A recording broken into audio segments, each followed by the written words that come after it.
I need a job for my mother's treatment. The millionaire froze.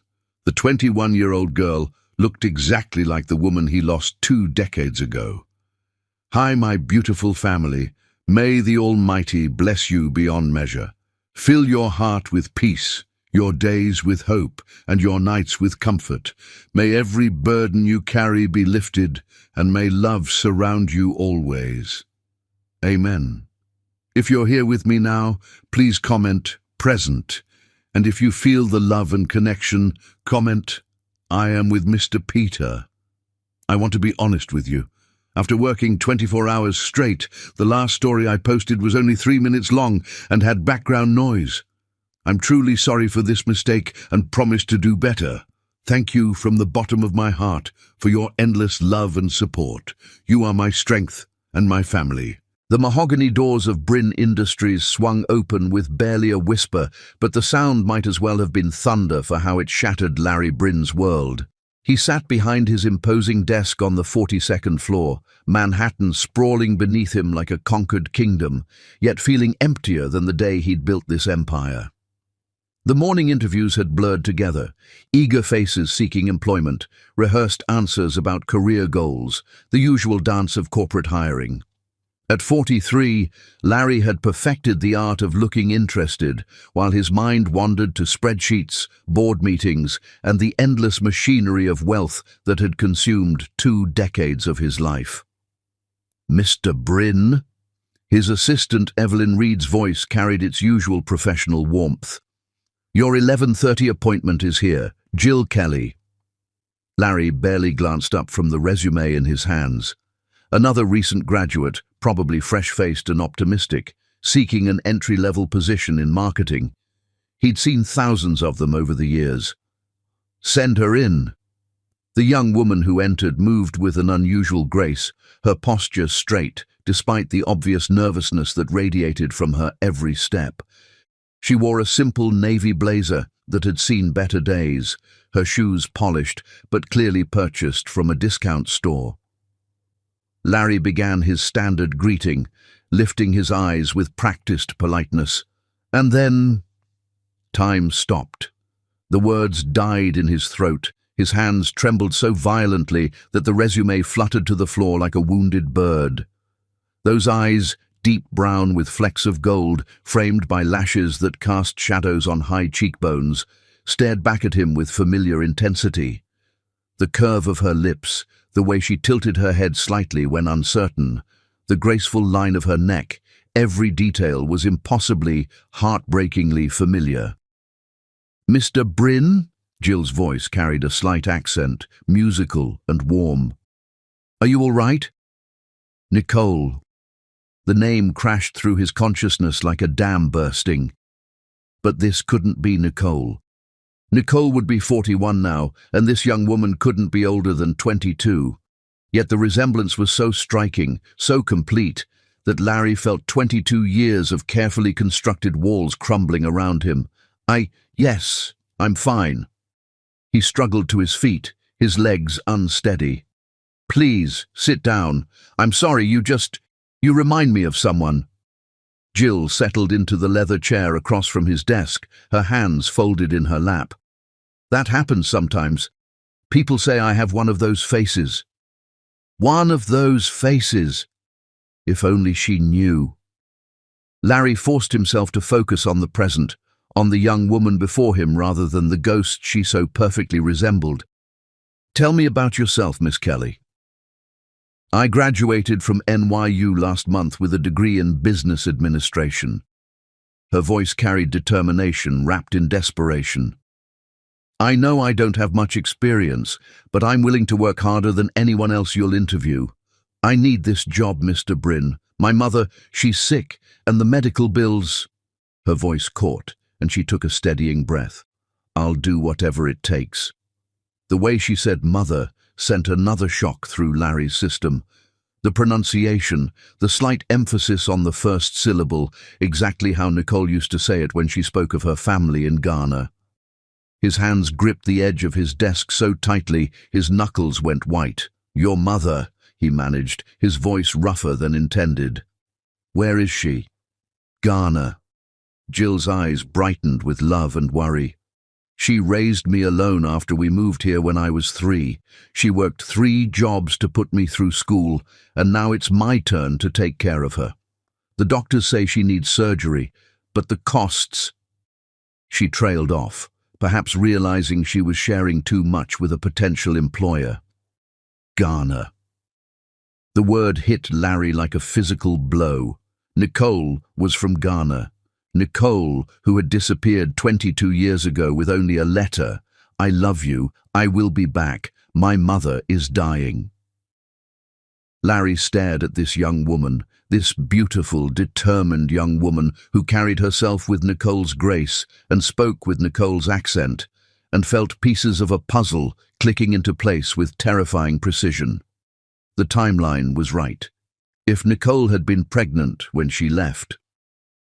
"Mr. Bryn." Jill leaned forward, concern creasing her brow. "You've gone very pale. Should I call someone?" No. Larry shook his head, trying to clear the fog of memories and impossible possibilities. "Miss Kelly, you're hired." What?" Jill blinked in surprise. "But we haven't even discussed the position or salary or executive assistant.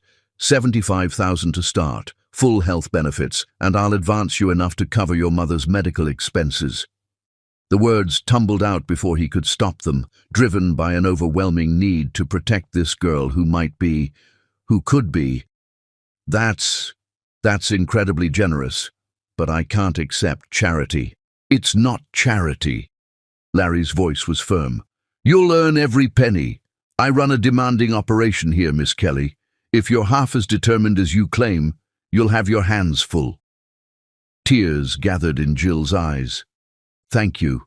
You don't know what this means to me, to my family." Family.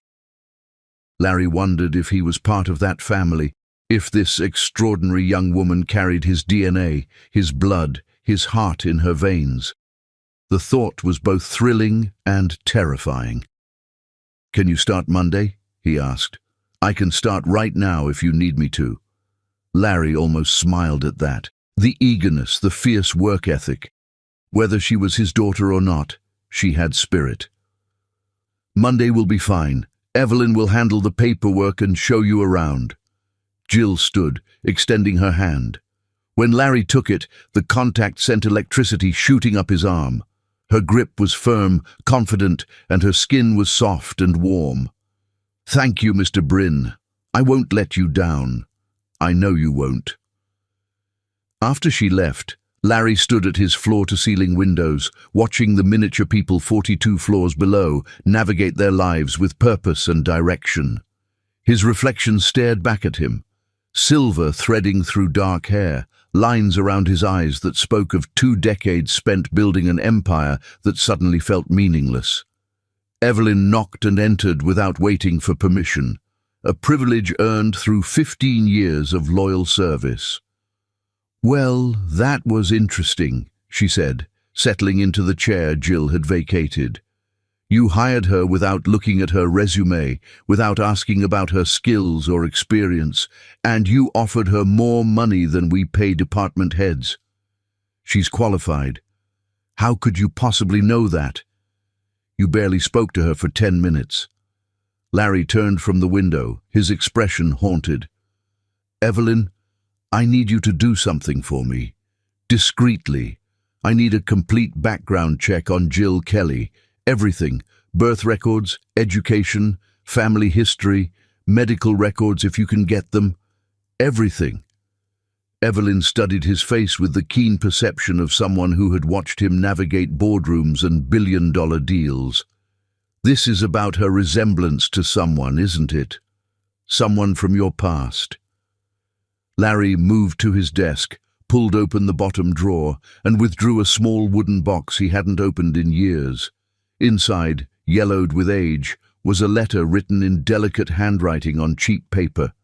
He handed it to Evelyn without a word. She read it twice, her eyes widening. "Nicole Kelly. Larry, you don't think—" "I don't know what to think." His voice was raw with old pain and new hope. "But I have to find out. I have to know." Evelyn folded the letter carefully and handed it back. What if she is? What if this young woman is your daughter? Larry looked out at the city again, seeing not skyscrapers and traffic, but a small dorm room 22 years ago, candlelight flickering across dark skin, whispered promises of forever that had been broken by dawn. Then I've missed 22 years of her life. 22 years of birthdays and first days of school and scraped knees and bedtime stories. 22 years of being a father. And if she's not, then I'm a foolish old man seeing ghosts in the face of a stranger. He turned back to Evelyn. But I have to know. I have to find out what happened to Nicole, and I have to know if that remarkable young woman is my daughter. Evelyn nodded, understanding in her eyes. I'll make some calls. Discreetly. After she left, Larry sat alone in his office as afternoon shadows lengthened across the floor. He held Nicole's letter in his hands, reading words he had memorized long ago. I love you. I will be back. My mother is dying. 22 years of wondering. 22 years of a hole in his heart that success and wealth couldn't fill. 22 years of looking for Nicole's face in crowds, of starting at the sound of her accent, of loving a ghost. And now, impossibly, that ghost had walked into his office wearing a navy blazer and asking for a job. Larry closed his eyes and whispered a prayer to whatever powers governed fate and second chances. Please let her be mine. Please let her be real. Outside his windows, Manhattan hummed with the energy of 8 million stories, but Larry Bryn was only interested in one. The story that might finally explain why his heart had stopped beating the day Nicole Kelly disappeared, and why it had started again the moment her daughter walked through his door. Chapter 2. Ghosts of College Days. The autumn of 2002 painted Hartwell University in shades of gold and crimson, but 21-year-old Larry Bryn barely noticed the beauty around him as he hurried across the quad, business textbooks tucked under his arm. He was a senior, focused and driven, already accepted to several prestigious MBA programs, and dating Cordelia Sage, the blonde economics major his friends assured him was perfect wife material. Life was proceeding according to plan. Graduate, marry Cordelia, build a business empire, live the American dream his immigrant parents had sacrificed everything to give him. Then she walked into his international business ethics class on a Tuesday morning in October, and Larry's carefully ordered world tilted off its axis. She was small and delicate, with skin the color of warm caramel and eyes that seemed to hold ancient wisdom despite her obvious youth. Her hair was braided in intricate patterns Larry had never seen before, and she wore a simple yellow dress that looked handmade. She clutched a worn notebook against her chest and surveyed the classroom with the expression of someone trying very hard not to appear terrified. Professor Morrison gestured to the newcomer. Class, we have a new student joining us from Ghana. Nicole Kelly is here on an exchange program to study international business practices. I trust you'll make her feel welcome. Nicole Kelly. Even her name was musical. She took the only empty seat 3 rows ahead of Larry, and he found himself unable to concentrate on anything else for the remainder of the class. When she raised her hand to answer a question about economic development in West Africa, her accent was like honey and spice, her insights sharp and thoughtful. After class, Larry watched a group of students surround Nicole, their smiles sharp and predatory. "Oh my God, your accent is so cute!" squealed Jessica, Cordelia's best friend. "Say something else." "Where exactly is Ghana again?" asked Brad, the football player whose geography knowledge ended at the campus borders. "Is that in Africa? Do you live in huts there?" Nicole's smile was polite but strained. "Ghana is in West Africa. And no, we don't live in huts. We have cities, universities, hospitals, much like here. But like, really poor, right?" Jessica's voice carried the kind of casual cruelty that came from never having wanted for anything. I saw this commercial about starving children in Africa. Larry watched the light dim in Nicole's eyes, saw her shoulders stiffen with dignity and hurt. Something fierce and protective roared to life in his chest. Actually, he said, stepping into the circle, Ghana has one of the fastest-growing economies in Africa. They're a major gold producer and have significant oil reserves. Nicole, I'm Larry Bryn. Would you like to get coffee? I'd love to hear more about your perspective on international trade policies. The relief in Nicole's eyes was worth the dirty looks he received from Jessica and Brad. That would be lovely, thank you. The campus coffee shop was busy, but Larry found them a quiet corner table. Nicole sat across from him, still clutching that worn notebook, and he noticed her hands were shaking slightly. Thank you, she said quietly. You didn't have to do that. Yes, I did. Larry's voice was gentle but firm. What they said was ignorant and cruel. You shouldn't have to educate people about basic geography and respect. Nicole studied his face as if trying to determine whether his kindness was genuine. It happens often, the questions, the assumptions. Sometimes I wonder if coming here was a mistake. How long have you been at Hartwell? 2 weeks. She smiled ruefully. It feels longer. And what made you choose to study here? Nicole's expression softened. My father died when I was 12. My mother worked 3 jobs to save money for my education. She wanted me to come to America to learn about business so I could help develop opportunities back home. She sacrificed everything for this dream. Larry felt something shift in his chest. Respect, admiration, and something deeper that he didn't yet understand. That's incredible. Your mother sounds like an amazing woman. She is. Nicole's eyes glowed with love. She says education is the one thing no one can take from you, that knowledge builds bridges between worlds.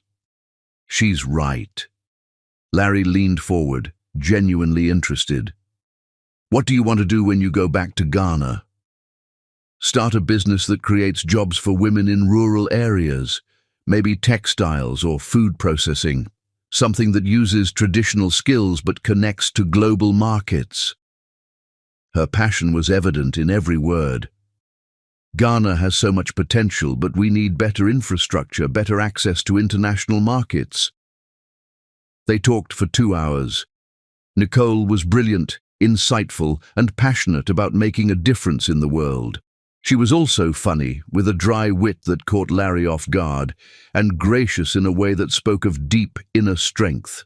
When she laughed, really laughed, her whole face lit up, and Larry felt something in his chest crack open. Over the following weeks, he found excuses to see her. Study groups for their shared classes, offers to help with assignments, invitations to campus events. Each time, Nicole seemed surprised by his attention, as if kindness was unexpected. Larry learned that she lived in the International Dormitory, a concrete block building that housed exchange students but felt more like a prison than a home. She ate meals alone, studied alone, and walked across campus with the careful invisibility of someone who had learned that attention often brought pain. He made it his mission to change that. "Nicole!" He jogged across the quad on a crisp November morning, backpack bouncing against his shoulders. "Wait up!" She turned, and her smile when she saw him made his heart skip. Over the past month, that smile had become his favorite sight in the world. "Good morning, Larry. You're up early. Couldn't sleep. Too excited about Professor Chen's lecture on emerging markets today." It wasn't entirely a lie. He was excited, but mostly because it meant spending an hour in the same room as Nicole. Ah, yes, the brilliant American student who knows everything about international business. Her teasing was gentle, affectionate. "Hey, I'm still learning," especially from a certain Ghanaian expert on economic development. They walked together toward the business building, their breath creating small clouds in the cold air. Larry had broken up with Cordelia 2 weeks earlier, unable to pretend interest in her shallow conversations when his mind was constantly filled with thoughts of Nicole. Cordelia had been furious, accusing him of throwing away their future for that foreign girl, but Larry felt only relief. "Larry," Nicole said suddenly, stopping beside the fountain in the center of campus, "can I ask you something?" "Anything." "Why are you kind to me? I mean, really. You could spend time with anyone, the popular students, the ones who fit in. Why choose the strange girl from Africa?" Larry turned to face her fully, struck by the vulnerability in her question. "You're not strange, Nicole. You're extraordinary. You're the smartest person in every class. You have more courage than anyone I've ever met, and you see the world in ways that make me want to be better. The question isn't why I choose to spend time with you. It's why everyone else is too blind to see how incredible you are." Nicole stared at him, her eyes wide and bright. "Larry ...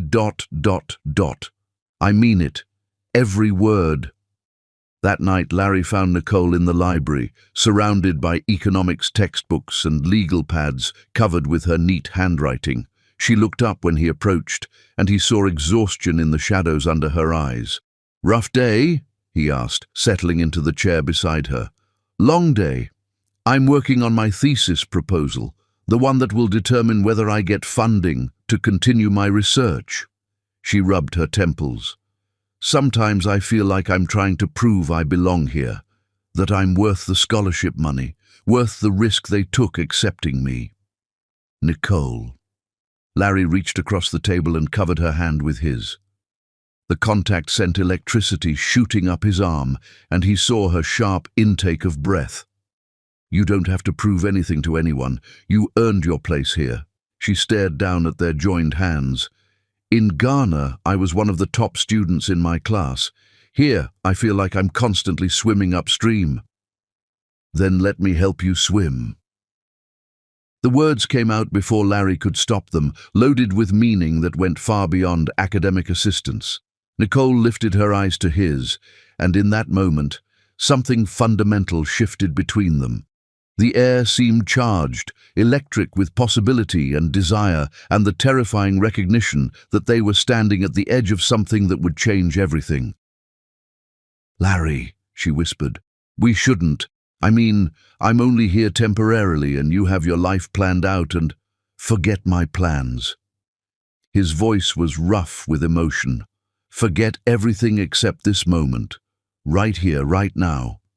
He leaned across the table, slowly, giving her time to pull away. She didn't.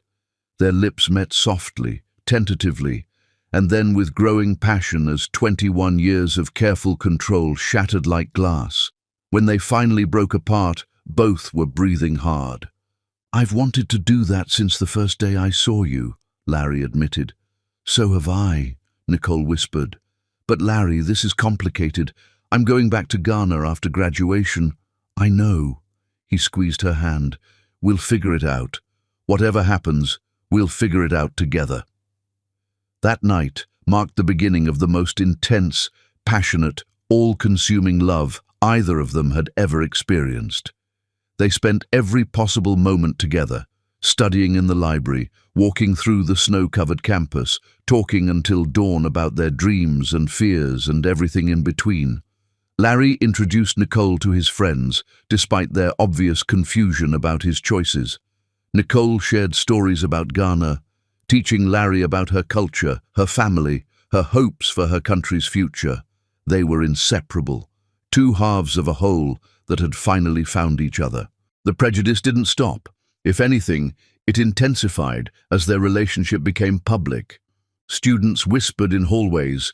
Professors made subtle comments about inappropriate relationships and cultural differences, and Larry's business networking contacts made it clear that dating that African girl wouldn't help his career prospects. Larry didn't care. For the first time in his life, he understood what love really meant. Not the careful arrangement he'd had with Cordelia, but something wild and pure and absolutely essential.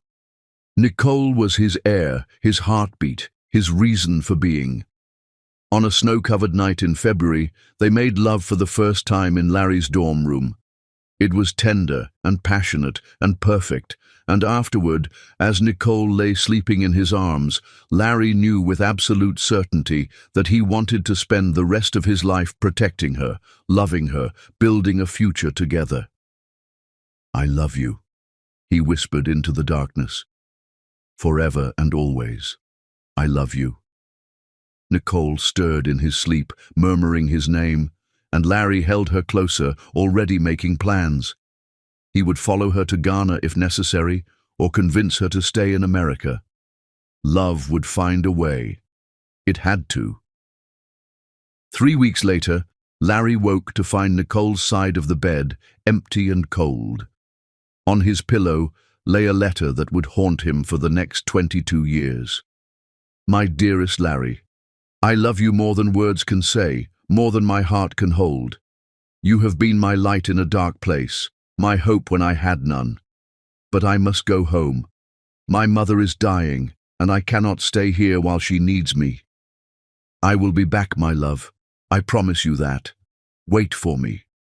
Forever yours, Nicole. I will always remember the night we promised each other forever. Hold on to that memory, as I will."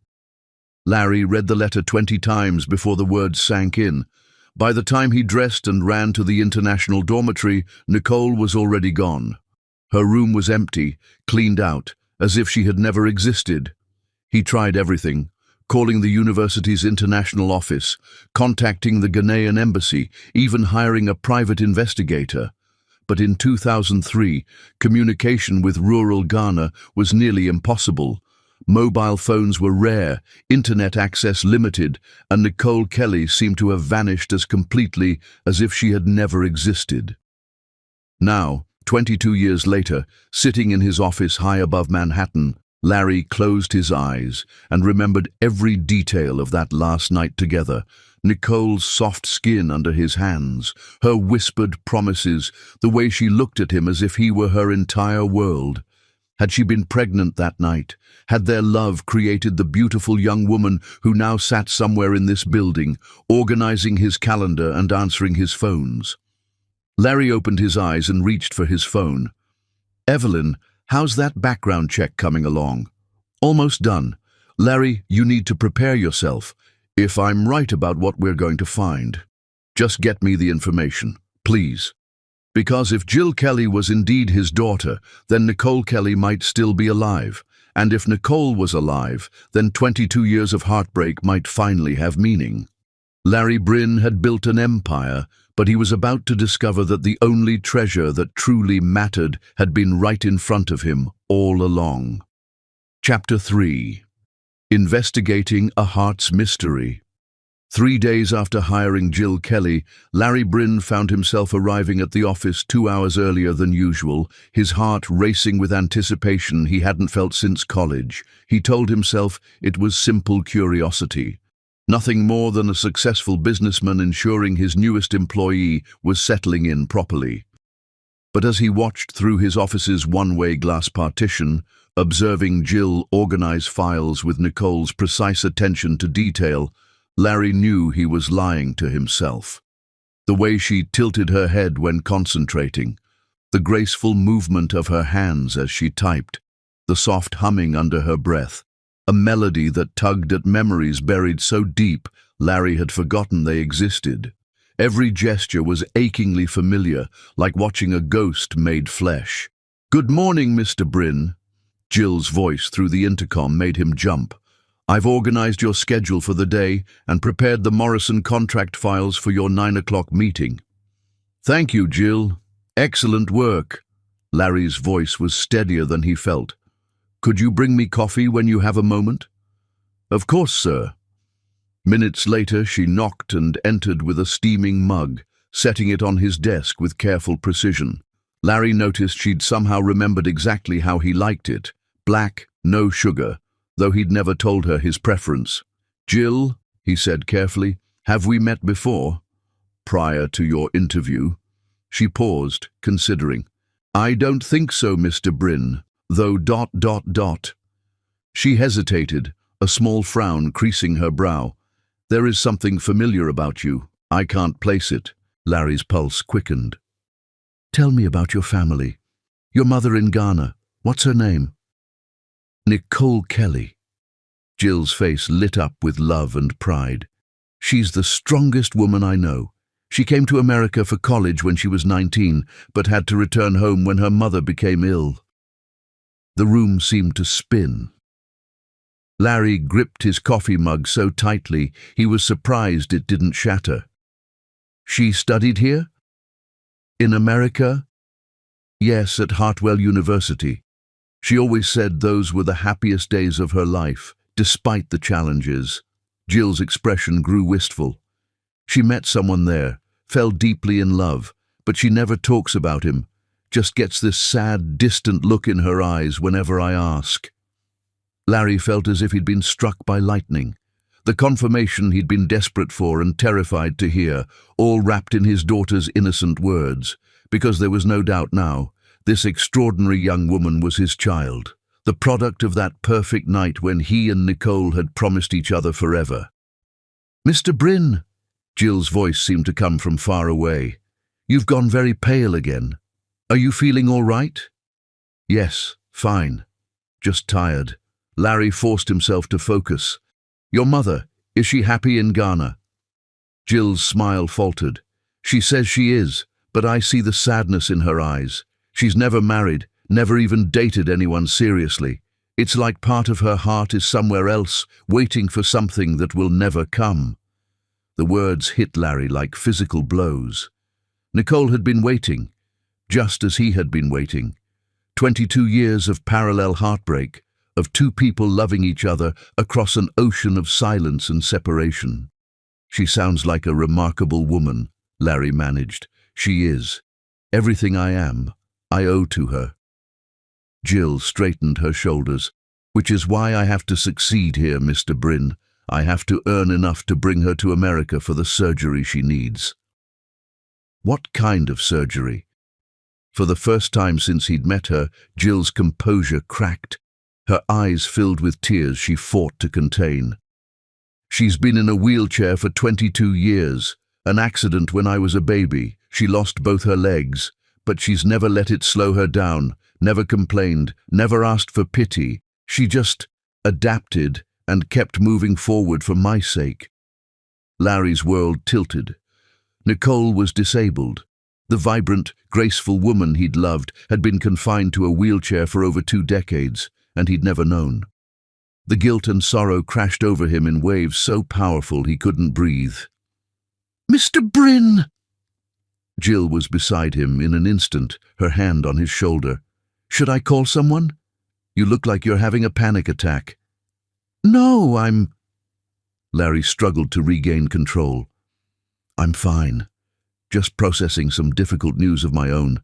Please sit down. Tell me more about your mother's condition." Jill returned to her chair, concern still etched on her features. "The doctors in Ghana have done what they can, but she needs specialized prosthetics and rehabilitation that's only available here. The cost is—" She shook her head. "Astronomical. But I'll find a way. I have to." Larry made a decision that would change all their lives.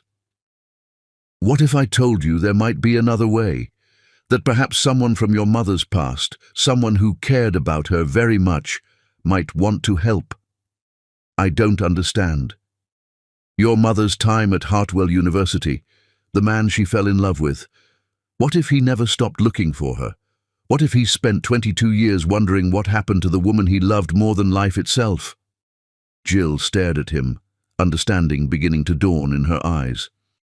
"Mr. Bryn, what are you saying?" "I'm saying that sometimes the past finds a way to heal the present." Larry stood, moving to the window that overlooked the city. "What was your mother's maiden name, Jill?" "Kelly. Nicole Kelly." Her voice was barely a whisper. "And your birth date?" "September 15th, 2003. Larry closed his eyes, doing the math he'd already done 100 times. 9 months after that last perfect night with Nicole. 9 months after they'd made love and promised each other forever. "Mr. Bryn," Jill's voice was stronger now, demanding, "What's going on? How do you know about my mother?" Larry turned to face his daughter, because he was certain now, completely and utterly certain, and felt 22 years of carefully constructed control crumble. "Because I loved her, Jill. I loved your mother more than I thought it was possible to love another human being. And when she disappeared, she took my heart with her." The silence stretched between them, heavy with revelation and possibility. Jill's face cycled through disbelief, shock, and something that might have been hope. "You're him," she whispered. "You're the man she never talks about. The one who still makes her cry sometimes when she thinks I'm not watching." "I believe I am." "But that means—" Jill's hand flew to her mouth. "Oh my God! That means you're my father." The words hung in the air between them, 22 years of separation and silence bridged by 4 simple syllables.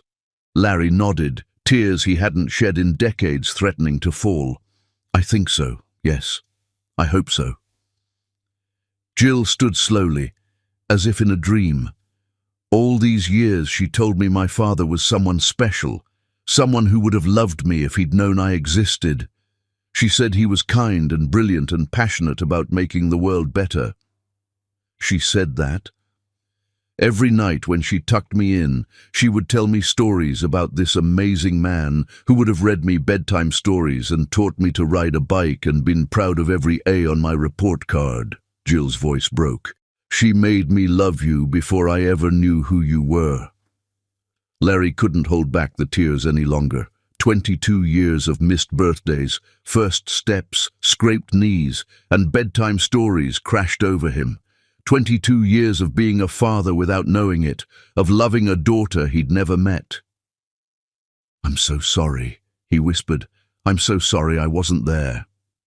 "It wasn't your fault." Jill moved closer, her own tears flowing freely now. "She never told you. She protected you from having to choose between your life here and a responsibility you didn't ask for." "But I would have chosen her, both of you. I would have chosen you every time." They stood there for a long moment, father and daughter, processing the magnitude of what they'd discovered. Finally, Jill spoke. "What happens now?" Larry straightened, feeling purpose and determination flood through him for the first time in decades. Now I go to Ghana and bring your mother home." Chapter 4. The truth confirmed. The DNA test results arrived by courier at precisely 2:47 p.m. on a Thursday afternoon that would forever divide Larry Bryn's life into before and after. He held the sealed envelope in hands that trembled with 22 years of hope and heartbreak. Evelyn sat across from his desk, having dismissed his meetings for the remainder of the day. Through the glass partition, Larry could see Jill at her desk, efficiently handling phone calls and scheduling appointments, unaware that the document in his hands held the key to both their futures. "Are you going to open it?" Evelyn asked gently. Larry stared at the envelope. Inside lay scientific proof of what his heart already knew. What every instinct screamed was true. But there was a difference between hoping and knowing, between possibility and fact. "What if I'm wrong?" he whispered. "What if I've built this entire fantasy around a resemblance and wishful thinking? Then you'll know that too. But Larry, I've watched you for 15 years. I've never seen you react to anyone the way you react to that girl. The way you look at her. It's like you're seeing a miracle. I am seeing a miracle." Larry's voice was rough with emotion. "If she's mine, Evelyn, if she's really mine. Open it." Larry tore the envelope with the same decisive motion he used to close billion-dollar deals. His eyes scanned the technical jargon, the probability percentages, the cold scientific language that couldn't begin to capture the magnitude of what it revealed. Probability of paternity, 99.97%. The papers fluttered to the desk as Larry's hands went slack. 22 years of wondering, of seeing Nicole's face in crowds, of loving a ghost, and she'd left him the most precious gift imaginable. "She's mine," he breathed. "Jill is my daughter." The words transformed everything. The ache in his chest when he looked at her, the fierce protectiveness, the overwhelming need to give her everything. It all made perfect sense now. She was his blood, his legacy, the living proof that his love for Nicole had created something beautiful and eternal. "Congratulations," Evelyn said softly. "You're a father." Larry stood abruptly, pacing to the window. Below him, Manhattan teemed with millions of people living their ordinary lives, unaware that Larry Brynn's world had just shifted on its axis. "She's been out there for 22 years, Evelyn. My daughter has been working multiple jobs, struggling to pay for her mother's medical care, never knowing she had a father who would have given her everything." "You didn't know either. But I should have. I should have searched harder, been more persistent. I should have found them." The guilt was overwhelming, crushing. How many nights had Jill gone to bed hungry while he sat in restaurants that cost more than most people's monthly salary? How many times had Nicole needed help while he built an empire that suddenly felt meaningless? "Larry, listen to me," Evelyn's voice was firm. "You can't change the past. You can only move forward. The question is, what are you going to do now?" Larry turned from the window, his expression resolving into the determined mask that had intimidated boardrooms and conquered markets. "I'm going to Ghana. I'm going to find Nicole, and I'm going to bring her home." "What about Jill? Are you going to tell her?" Larry glanced through the partition at his daughter, watching as she smiled at something on her computer screen. The expression was pure Nicole, slightly crooked, lighting up her entire face. "Not yet. Not until I know what we're dealing with in Ghana. If Nicole is as badly injured as Jill indicated, you think she might not want to see you. I think she might be ashamed. Nicole was always proud, always independent. If she's been disabled for 22 years... Larry's voice trailed off as he imagined the vibrant woman he'd loved, confined to a wheelchair, struggling with poverty and pain. She might see herself as damaged, unworthy of love. "And you need to prove her wrong." "I need to prove to her that nothing could ever make me love her less, that I've been waiting for her, just as she's been waiting for me." That evening, Larry stood in his penthouse apartment, staring at a framed photograph of Nicole he'd kept hidden in his bedroom drawer for over 2 decades. It was the only picture he had of her, a candid shot he'd taken during their last week together, when she was laughing at something he'd said. Her eyes sparkled with joy and love, her hand reaching toward the camera as if to touch his face. "I'm coming for you," he whispered to the photograph. "I'm finally coming for you." He'd already made the arrangements. His private jet would be fueled and ready by morning. He'd contacted the best private investigators in Ghana, armed them with Nicole's name and last known location. He'd transferred enough money to cover any medical expenses, any debt, any obstacle that might stand between them and their second chance. His phone rang. "Mr. Brynn?" Jill's voice was tired but determined. "I'm sorry to call so late, but I wanted to let you know I'll be taking a personal day tomorrow. My mother, she's having a bad day, and I need to call the hospital in Ghana." Larry's heart clenched. "Of course, take all the time you need. And Jill, if there's anything I can do to help..." "Thank you, Mr. Brynn. That's very kind. It's just... sometimes I feel so helpless, being so far away when she needs me." "I understand that feeling," Larry said quietly. "More than you know." After they hung up, Larry sat in his study, Nicole's letter spread before him on the antique desk that had once belonged to his grandfather. He'd read it thousands of times over the years, but tonight the words seemed to pulse with new meaning. "I will be back, my love. I promise you that. Wait for me." She'd kept her promise in a way. She'd sent him their daughter, their beautiful, brilliant daughter who carried the best of both of them. Jill had Nicole's grace and compassion, but she also had Larry's determination and business instincts. She was the bridge between two hearts that had been separated for far too long. Larry picked up his phone and dialed a number he'd memorized years ago, but never called. "Hartwell University Alumni Relations. This is Margaret. This is Larry Bryn, class of 2003. I need information about a former exchange student, Nicole Kelly from Ghana. Any contact information you might have on file."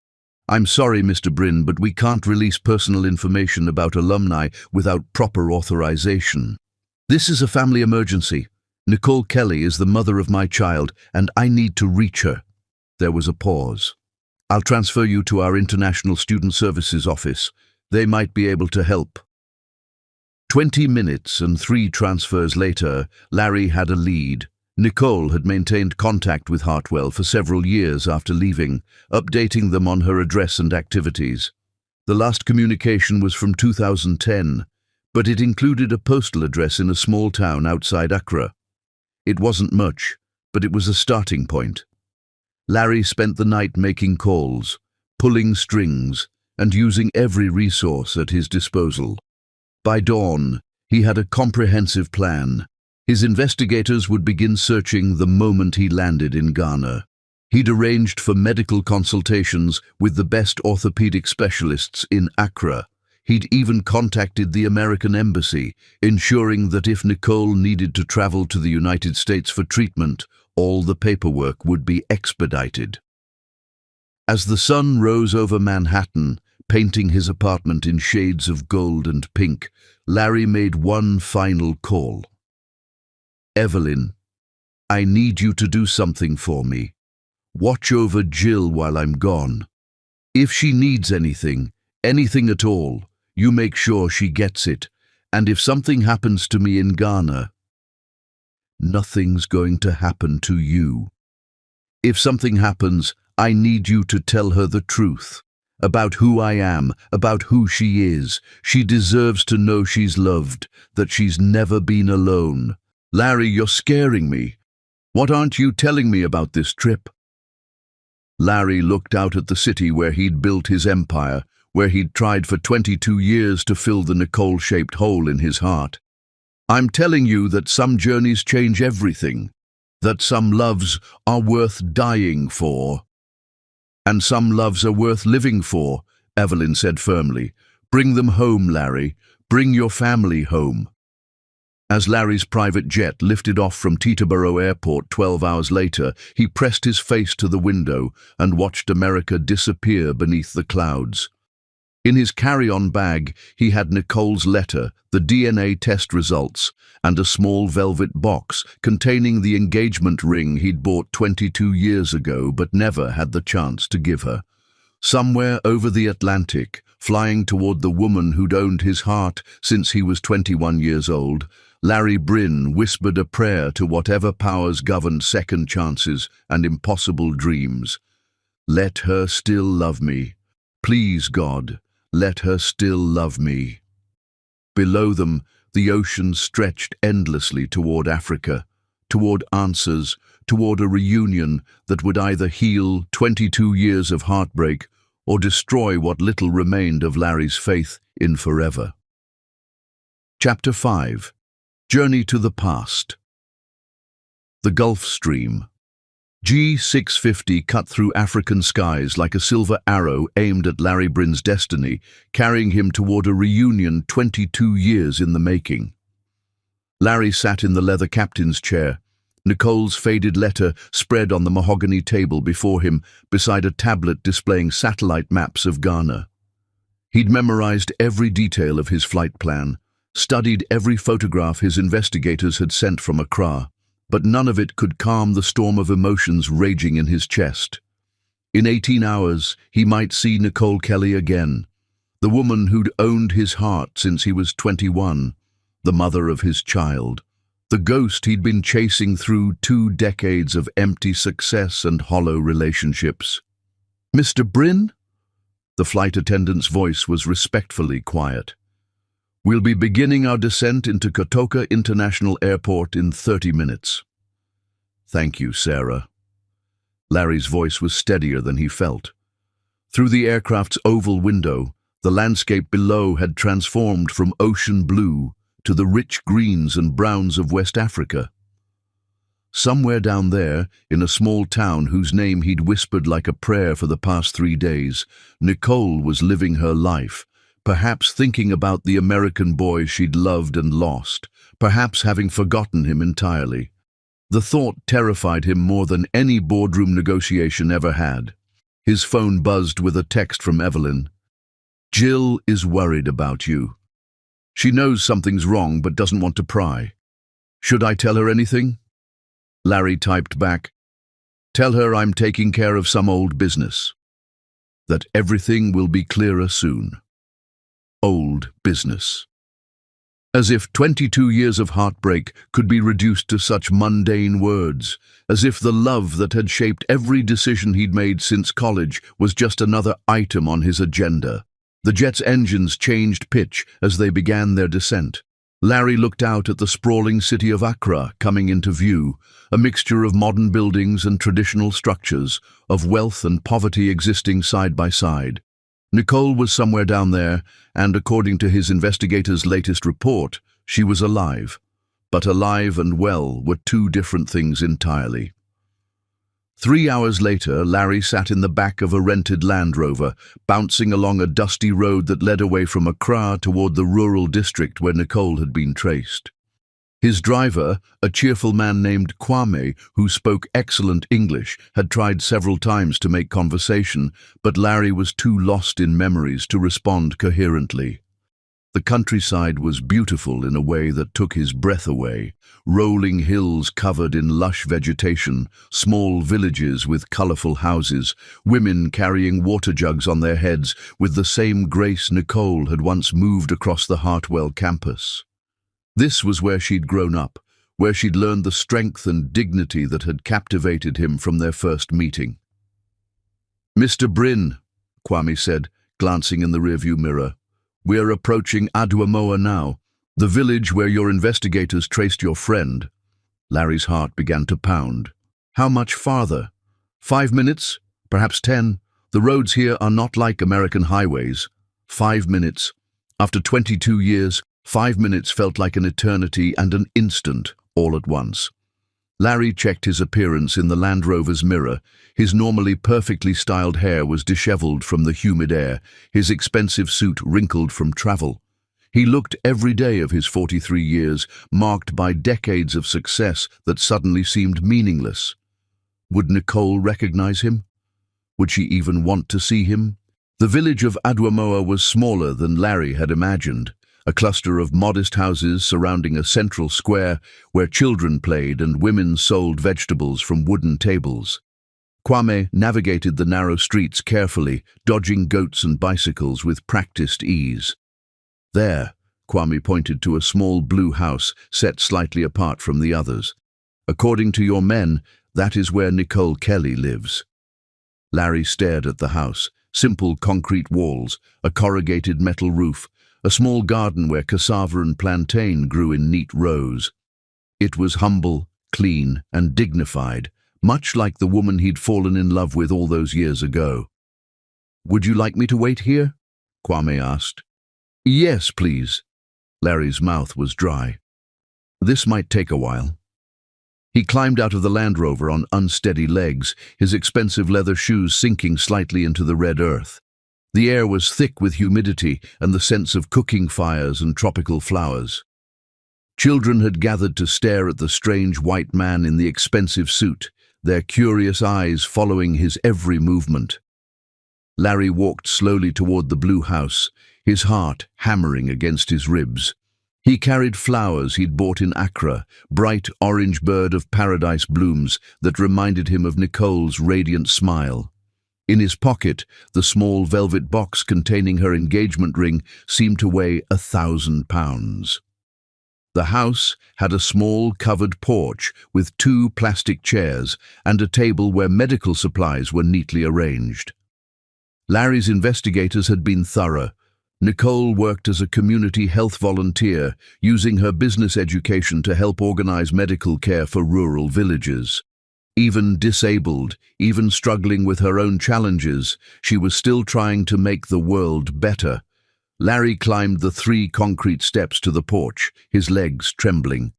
Through the open door, he could hear the soft sound of someone moving around inside, the whisper of wheels against a smooth floor. He knocked gently on the wooden door frame. "Come in," called a voice that stopped his heart completely. Even after 22 years, even roughened by time and hardship, Nicole's voice was exactly as he remembered, musical, warm, carrying the lilting accent that had made him fall in love with words themselves. Larry stepped into the doorway and saw her. She sat with her back to him in a simple wheelchair, wearing a colorful dress that he recognized as traditional Ghanaian kente cloth. Her hair, now shorter and streaked with premature grey, was still beautiful. She was organizing medical supplies on a low table, her movements efficient and graceful despite her obvious limitations. "Kwame, is that you?" she asked without turning around. "You're early today. I haven't finished preparing the vaccination records for the—" Nicole. The name fell from Larry's lips like a prayer, like a word he'd been saving for 22 years. Nicole froze, her hands stilling on the medical supplies. For a long moment, neither of them moved, neither of them breathed. Slowly, so slowly, it seemed to take forever, Nicole turned her wheelchair to face him. Larry felt the world tilt. She was still beautiful, breathtakingly, impossibly beautiful. Her face had matured, showing the lines of someone who had known real hardship, but her eyes were the same warm brown that had captured his soul in a college classroom. Those eyes widened now with shock, disbelief, and something that might have been joy before quickly being replaced by pain. "Larry?" Her voice was barely a whisper. "It can't be. You're not. You can't be here." "I'm here." Larry took a step forward, then stopped when he saw her flinch. "Nicole, I'm here." They stared at each other across the small room, across 22 years of separation and silence. Larry took in every detail, the way she held herself with dignity despite her obvious frailty, the medical equipment discreetly placed around the room, the photographs on the wall that showed a young woman he now recognized as Jill at various ages, pictures of his daughter growing up, pictures of birthdays and school graduations and achievements he'd never witnessed. "How?" Nicole's voice was stronger now, but Larry could hear the tremor beneath the surface. "How did you find me?" "Our daughter came looking for a job." The words hung in the air between them like a bridge across an impossible chasm. Nicole's face went completely pale, her hands gripping the arms of her wheelchair so tightly, her knuckles went white. "Jill," she breathed. "Oh God, Jill. She doesn't know, does she? She doesn't know who you are. She knows now." Larry took another careful step forward. "Nicole, why didn't you tell me? Why didn't you let me know I had a daughter?" Tears began to flow down Nicole's cheeks, silent, devastating tears that spoke of 22 years of isolation and sacrifice. "Because you had a life, Larry. You had plans, a future. I couldn't trap you with a responsibility you never asked for." "Trap me?" Larry's voice cracked with emotion. "Nicole, loving you was never a trap. It was the only real thing in my life. When you left, when you disappeared." He stopped, overwhelmed by the magnitude of what they'd lost. "I was coming back," Nicole whispered. "I was coming back to tell you about the baby, to ask you what we should do. I had it all planned. I would return to America. We would get married, raise our child together." Her voice broke. "But the truck, there was so much blood, and the doctor said the baby probably wouldn't survive, and when she did, when Jill lived..." Nicole sobbed openly now. I was so grateful, but I was also broken, damaged. How could I ask you to love half a woman? Larry was beside her in an instant, dropping to his knees next to her wheelchair. Nicole, look at me. Please, look at me. She raised her tear-streaked face to his, and Larry saw not damage or brokenness, but the same beautiful, strong woman he'd fallen in love with. Older, marked by suffering, but still fundamentally, essentially, Nicole. You are not half a woman, he said fiercely. You are the woman who raised our daughter alone, who worked 3 jobs to put her through school, who built a life of purpose and meaning despite facing challenges I can't even imagine. You are the strongest, most beautiful person I have ever known, and I have loved you every single day for 22 years. Nicole stared at him through her tears. Larry, you don't understand. I can't walk. I'm not the woman you remember. You're exactly the woman I remember. You're Nicole Kelly, who came to America with nothing but dreams and determination, who faced down prejudice and ignorance with grace and dignity, who taught me what real love looks like. Larry reached up to cup her face in his hands. You're the mother of my child, the love of my life, and the answer to every prayer I've whispered for the past 22 years. For a moment, hope flickered in Nicole's eyes. Then, reality crashed back, and she pulled away from his touch. Leave me, she whispered, turning her wheelchair away from him. Please, Larry, just leave me. I don't love you anymore. But even as she spoke the words, Larry could see her shoulders shaking with suppressed sobs. He could hear the lie in her voice, could feel the love radiating from her like heat from a flame. I'm not leaving, he said quietly. Not again. Not ever again. Chapter 6. The Broken Beauty. Nicole Kelly sat with her back to the man who had haunted her dreams for 22 years, her heart shattering and rebuilding itself with every breath. Leave me, she repeated, her voice stronger now, fortified by decades of protecting herself from hope. I don't love you anymore. The lie tasted like ash in her mouth, but it was necessary. Larry Bryn was successful, wealthy, perfect in his expensive suit and confident bearing. He belonged to a world of Manhattan penthouses and boardroom meetings, not to this small African village where she struggled to afford medicine for her patients. Nicole. His voice was patient, gentle, exactly as she remembered from those perfect college days when love had seemed like enough to conquer anything. Turn around, please. No. She kept her back to him, focusing on the medical supplies she'd been organizing when he arrived like an answer to prayers she'd stopped allowing herself to pray. You shouldn't have come here, Larry. There's nothing for you in this place. There's you. 2 simple words that nearly destroyed her carefully constructed defenses. Nicole closed her eyes, remembering a snowy night in Massachusetts when he'd whispered those same words against her skin, when forever had seemed possible and love had felt like destiny. The Nicole you knew doesn't exist anymore. She forced steel into her voice. She died in a truck accident 22 years ago. That's not true. Nicole heard him moving behind her, his footsteps careful on the concrete floor. She wanted to flee, to wheel herself away from this conversation that was tearing open wounds she'd spent decades learning to live with. But where could she go? This was her home, her refuge, and he had invaded it with his presence and his beautiful, impossible words. It is true. Nicole's hands trembled as she pretended to sort through bandages and antiseptic. The woman you loved was whole, Larry. She could dance, she could run, she could... Her voice broke despite her efforts to remain strong. She could be the partner you deserved. Nicole, look at me. No. Then I'll sit here until you do. Nicole heard the scrape of a chair against the floor, then silence. Minutes passed. The afternoon light streaming through her small windows began to fade, painting the room in shades of gold and amber. Still, Larry waited. Finally, Nicole's resolve crumbled. She turned her wheelchair slowly to face him, and immediately regretted it. He was even more handsome than she remembered. Age had refined his features, adding silver to his dark hair and lines around his eyes that spoke of laughter and success.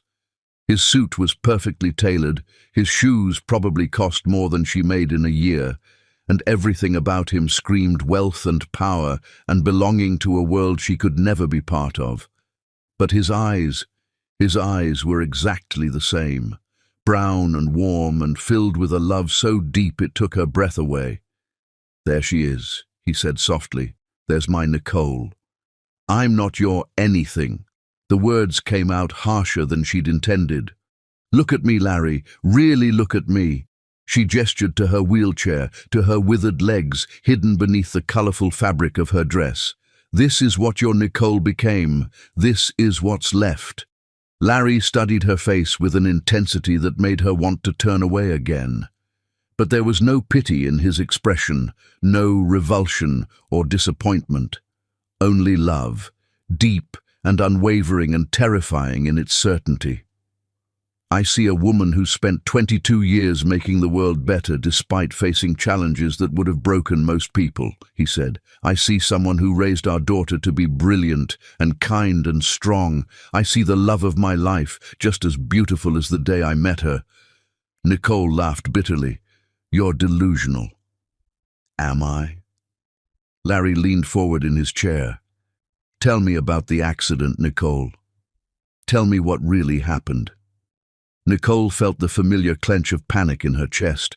She told this story to doctors, to social workers, to the few friends brave enough to ask, but never to Larry, never to the man whose child she'd been carrying when her world exploded in metal and pain and blood. "Why?" she whispered. "Why do you want to know?" "Because I need to understand, because I've spent 22 years imagining the worst, and maybe the truth will be easier to bear." Nicole closed her eyes, letting herself remember the day that changed everything. "I was coming back to you. I'd been in Ghana for 3 months, taking care of my mother, and I discovered I was pregnant. I was so happy, Larry. So scared, but so happy. You were coming back. I had it all planned. I would tell you about the baby, we would get married, maybe move to Ghana together after graduation so you could meet my family." Nicole's voice grew distant, lost in the memory. "I was on a bus from Accra to Kotoka Airport, thinking about how surprised you'd be, how we'd figure out the future together." Larry's hands clenched into fists. "What happened?" "The truck ran a red light. The driver was drunk, going too fast." Nicole's voice was clinical now, detached, the way she'd learned to tell this story without falling apart. "Our bus flipped 3 times. I remember flying through the air, then pain, then nothing. The baby, Jill, was a miracle." For the first time since Larry had arrived, Nicole's face softened with genuine joy. "The doctors said she shouldn't have survived. They said the trauma, the blood loss, the surgery to save my life, but she held on. She fought to live even when I wanted to die." "And your legs?" Nicole's expression hardened again. "Crushed beyond repair, multiple surgeries, infections, months of recovery. By the time I was stable enough to think about contacting you, Jill was 6 months old and I was—" She gestured to her wheelchair. "This. Why didn't you call me then? Why didn't you let me know what had happened?" The question she'd dreaded, the one that had tormented her for over 2 decades. Nicole looked into Larry's eyes and saw not anger but genuine confusion, as if he couldn't fathom any universe where she wouldn't have reached out to him. "Because I loved you too much to destroy your life." "Destroy my life?" "Look at you, Larry." Nicole's voice was thick with tears she refused to shed. "Look at what you've become, successful, wealthy, powerful. You have the world at your feet. And look at me, a disabled woman in a third world village struggling to afford basic medical care. How could I ask you to give up everything for this? You think I care about money? About success? Larry's voice was rough with emotion. Nicole, none of it matters. None of it has ever mattered without you. Don't. Nicole turned her wheelchair away again, unable to bear the intensity in his eyes. Don't say things you don't mean. I married someone else. The words hit Nicole like a physical blow. She'd known, of course. She'd followed his life through internet searches and business magazines, torturing herself with glimpses of his success. She'd seen the wedding photos, the society pages featuring Larry and his beautiful blonde wife at charity galas and corporate events. I know, she whispered. It lasted 8 years. We divorced 5 years ago. Larry's voice was flat, matter of fact. Do you know why? Nicole didn't answer, couldn't answer. Because every night when I closed my eyes, I saw your face. Because I called out your name in my sleep. Because no matter how much I tried to love Cordelia, no matter how perfect she was on paper, she wasn't you. Larry stood, moving closer to her wheelchair. I married her to try to forget you, Nicole, and it was the biggest mistake of my life. Stop. Nicole's voice broke. Please just stop. I kept your letter. 22 years, and I still carry it with me everywhere I go. Nicole heard the rustle of paper. Then Larry was kneeling beside her wheelchair again, holding the yellowed letter she'd written with tears streaming down her face in a hospital bed in Accra. I will be back, my love, I promise you that. Wait for me, he read softly. You kept your promise, Nicole. You sent me our daughter. I never meant she was supposed to have a normal life, away from all this. Nicole gestured to her wheelchair, her modest home, the poverty that surrounded them. She was supposed to be free. She is free, free and brilliant and beautiful, just like her mother. Larry reached into his jacket pocket and withdrew a small velvet box. I bought this for you 22 years ago. I've been carrying it ever since, waiting for the chance to give it to you. Nicole stared at the box as if it were a snake about to strike. Larry, no. I'm not asking you to answer now. I'm not asking you to forgive me for not finding you sooner, or to pretend that 22 years didn't happen. Larry's voice was steady, certain. I'm just asking you to remember that some loves are strong enough to survive anything, including this. He placed the box on the table beside her medical supplies and stood. I'm staying in Accra tonight. I'll be back tomorrow and the day after that, and every day until you remember that you deserve to be loved. All of you, exactly as you are. Larry moved toward the door, then paused. Jill is worried about you. She wanted to come with me, but I asked her to wait in New York until I knew how you were doing. She doesn't know the whole truth, does she? Nicole's voice was barely a whisper. She knows I'm her father.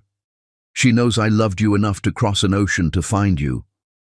But she doesn't know about the accident, about your condition. I thought you should decide how much to tell her. Nicole nodded, unable to speak past the tears clogging her throat. She loves you, Nicole. She talks about you like you hung the moon and stars. Whatever else you think you've lost, you raised an extraordinary daughter. That's not nothing. After Larry left, Nicole sat alone in her small house as darkness fell around her. The velvet box seemed to glow in the lamplight, a promise and a threat and a dream all wrapped in blue fabric. She didn't open it. She wasn't ready for that kind of hope, that kind of possibility, because despite everything Larry had said, despite the love she could still see in his eyes, one truth remained unchanged. She was broken, and he deserved someone whole. But as night settled over the village and Nicole prepared for bed, she found herself thinking not of her limitations but of Larry's words. Some loves are strong enough to survive anything. Maybe, just maybe, he was right. Chapter 7. Words Left Unspoken. The morning sun painted Nicole's small house in shades of gold and amber, but she had barely slept. her mind churning with Larry's words and the impossible presence of that velvet box on her table. She'd wheeled herself to the window a dozen times during the night, watching the empty road that led to Accra, simultaneously hoping and dreading Larry's return. He'd said he would come back every day, and Nicole knew him well enough to believe he meant it. Larry Bryn had always been a man who kept his promises. A soft knock on her door made her heart leap into her throat. "Nicole?" Larry's voice was gentle, patient. "May I come in?" She considered pretending to be asleep, but cowardice had never been her way. "The door is open." Larry entered carrying a woven basket that smelled of fresh bread and tropical fruit. He wore simpler clothes today, khaki pants and a white cotton shirt that made him look less like a Manhattan mogul and more like the college boy she'd fallen in love with. "I brought breakfast," he said, setting the basket on her small dining table. "I wasn't sure what you liked anymore, so I got a little of everything from the market." Nicole watched him unpack the basket with the same careful attention he'd once brought to studying for exams. Mangoes, plantains, fresh bread, honey and tea, simple foods that must have cost him almost nothing, yet he handled them like precious gifts. "You don't have to bring me food, Larry. I can take care of myself." "I know you can." He pulled 2 mangoes from the basket and began peeling them with a knife he'd obviously purchased for the purpose. "I wanted to, not because you need me to." The distinction mattered more than Nicole wanted to admit. She watched his hands work, older now, marked with tiny scars from years of success, but still gentle and sure. Those hands had once traced patterns on her skin, had held her close during thunderstorms, had written her love letters she'd treasured until they fell apart from reading. "You came back," she said quietly. "I told you I would." Larry looked up from the mango, his eyes serious. "I meant what I said yesterday, Nicole. All of it." "Which part? The part where you declared eternal love, or the part where you pretended my disability doesn't matter?" Larry set down the knife and moved closer to her wheelchair.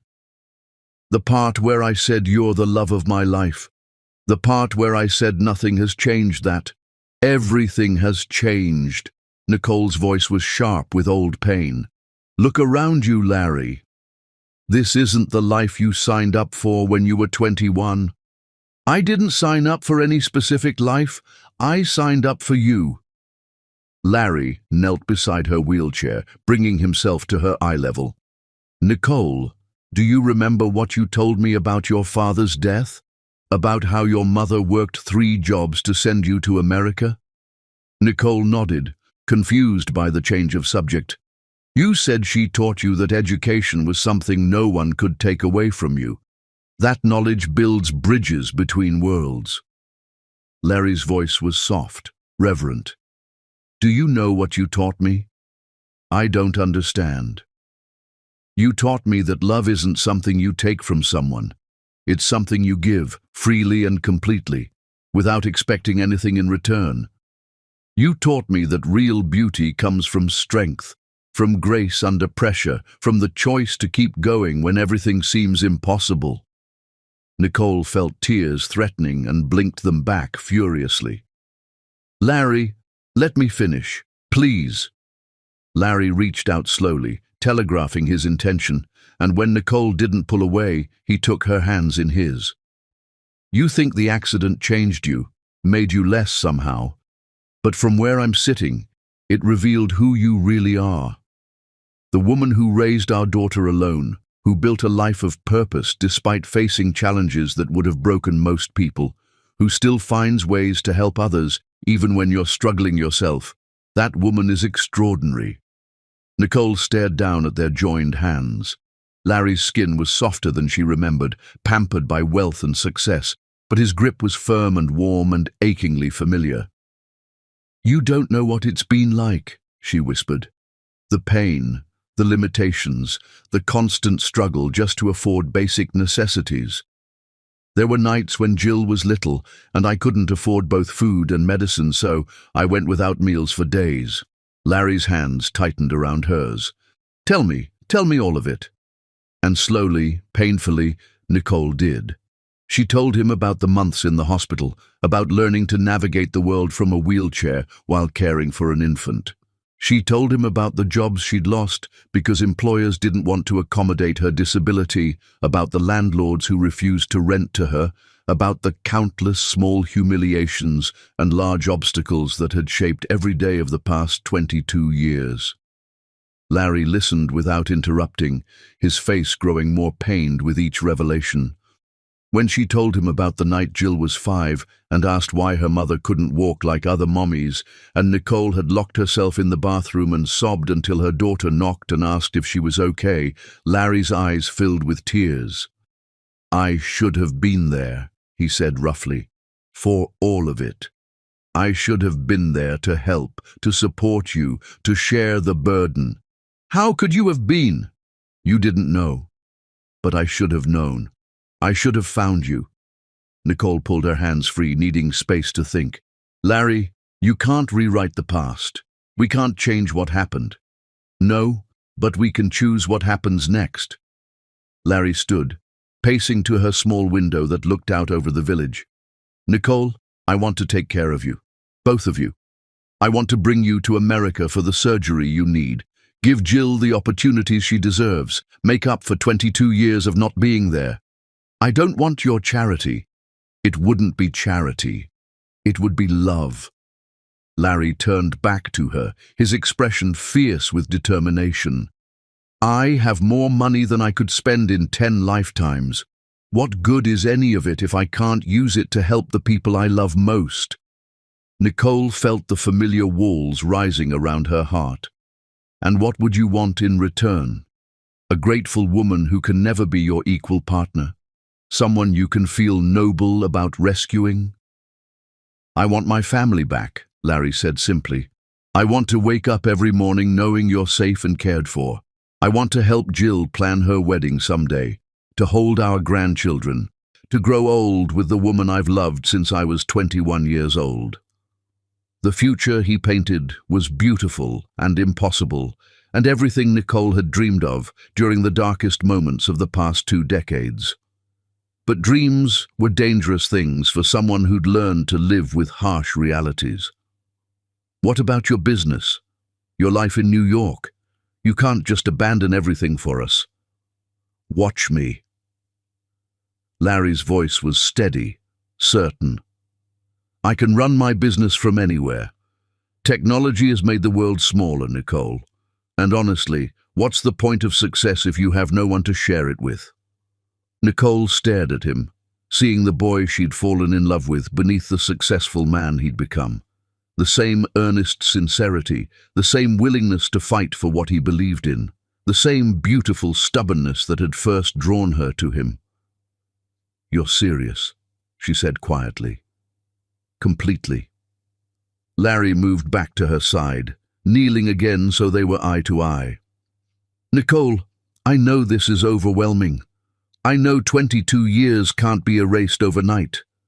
But I'm asking you to give us a chance. Give me a chance to prove that nothing has changed how I feel about you. Everything has changed how I feel about myself."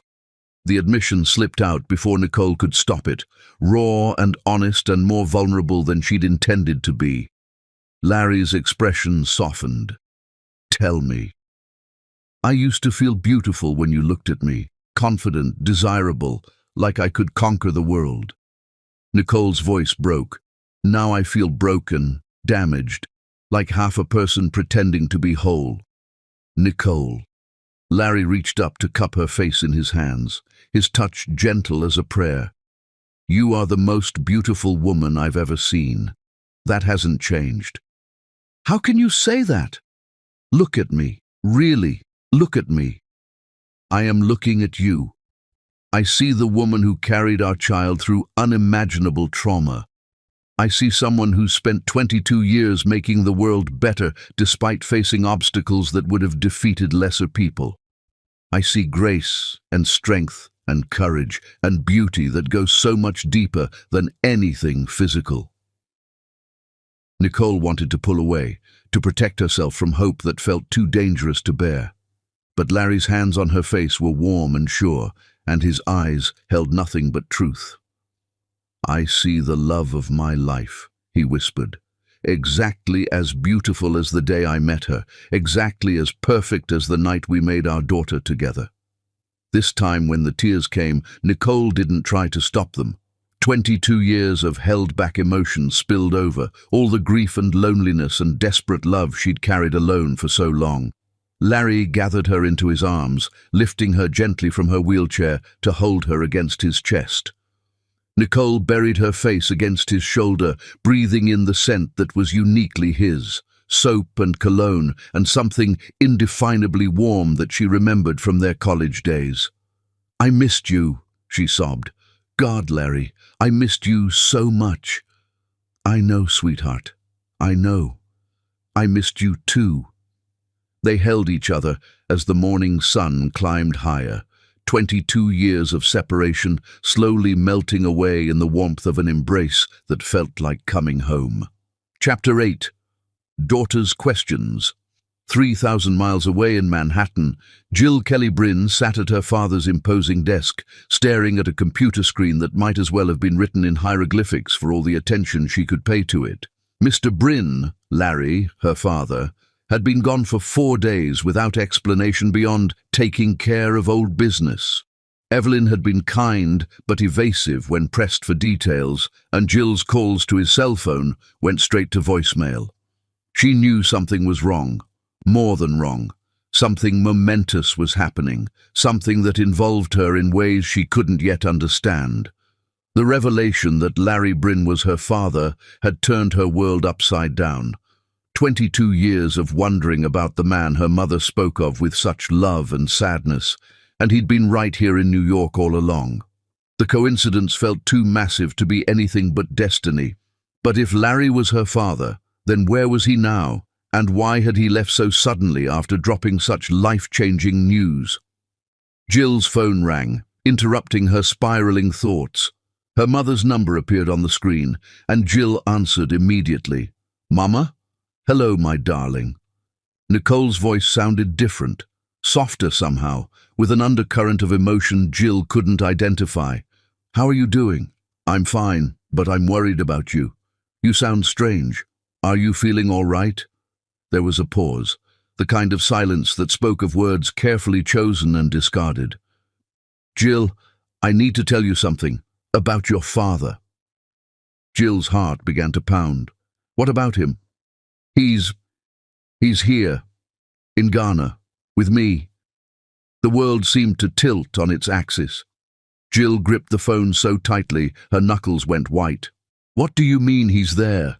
How is that possible?" "It's a long story, my love, a very long story." "Then tell me." Jill's voice was sharp with desperation. "Mama, I've spent my entire life wondering about him, and now you're telling me he's there with you. I need to understand what's happening." Another pause, longer this time. "Your father came looking for me because of you. Because you went to work for him and he recognized..." "Recognized what?" "How much you look like me. How much you are like me." Nicole's voice was thick with tears. "Jill, he never knew about you. I never told him I was pregnant." The admission hit Jill like a physical blow. "You never told him?" "Mama, why? Why would you keep that secret?" "Because I was protecting both of you, because I thought it was the right thing to do." "Protecting us from what?" Jill heard her mother take a shaky breath, gathering courage for revelations that would change everything. "From the truth about what happened to me. About why I came back to Ghana and never left." Over the next hour, Nicole told her daughter the story she'd never heard in full, about the college romance, the pregnancy, the bus accident that changed everything. She spoke about the months in the hospital, about learning to live in a wheelchair, about the decision to raise Jill alone rather than burden Larry with a responsibility he'd never chosen. Jill listened in stunned silence, her heart breaking for both her parents. The mother who'd sacrificed everything out of love. The father who'd spent 22 years not knowing he had a daughter. "You should have told him," Jill whispered when Nicole finished. "Mama, you should have given him the choice. I know that now, but at the time I was 20 years old and terrified and convinced I was doing the right thing. And now? What's happening now? Now he's here, and he says he still loves me, and I don't know what to believe anymore." Jill could hear the confusion and hope and fear in her mother's voice. After 22 years of being Nicole's rock, of taking care of the woman who'd sacrificed everything for her, Jill suddenly understood that her mother needed taking care of too. "Do you love him?" Jill asked gently. "I never stopped loving him. That's the problem." "That's not a problem, Mama. That's a miracle." "You don't understand, Jill. I'm not the woman he fell in love with. I'm broken, limited. I can't give him the life he deserves. Have you asked him what life he wants?" Jill's voice was firm, channeling the strength her mother had taught her. "Because from where I'm sitting it sounds like he wants you, all of you, exactly as you are." After they hung up, Jill sat alone in Larry's office, processing revelations that recontextualized her entire life. Her mother's sadness, her refusal to date, her fierce protectiveness, it all made sense now. And Larry, the man she'd known for less than a week, but who felt familiar in ways she couldn't explain, wasn't just her employer, or even just her father. He was the love of her mother's life, the missing piece that had left them both incomplete. Jill made a decision that would have terrified her a week ago, but felt absolutely right now. She picked up the phone and dialed Larry's number, not caring that it was the middle of the night in Ghana. "Jill," Larry's voice was groggy, but immediately alert. "Is everything okay?" "I talked to Mama." A pause. "She told you about the accident?" "She told me everything, about why she never contacted you, about why she thought she was protecting us both." Jill's voice was steady, sure. "And I need to tell you something." "I'm listening." "You're an idiot if you let her push you away." Larry's surprised laughter carried clearly across the ocean. "Your mother said the same thing about you, that you were direct.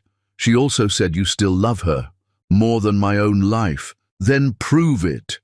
Jill's voice was fierce with protective love. "My mother has spent 22 years believing she wasn't worthy of happiness.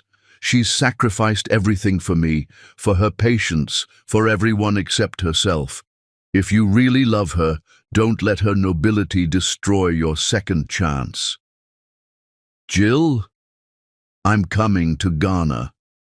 "What?" "I'm booking a flight tonight. It's time this family was together, all of us, and if Mama won't fight for her own happiness, then I'll fight for it myself." "Jill, you don't need to—" "Yes, I do." Jill's voice softened. "Larry, Dad, I've watched my mother love you from a distance for my entire life. I've seen the way she looks at your picture when she thinks I'm not watching, heard her whisper your name in her sleep. She's been half a person without you, and I suspect you've been the same without her." Larry was quiet for a long moment. "She's the strongest woman I've ever known, but she thinks her disability makes her weak." "Then remind her that strength isn't about what your body can do. It's about what your heart can endure, and her heart has endured 22 years of loving you from across an ocean." "When are you coming?" "Tomorrow. I'll email you my flight details."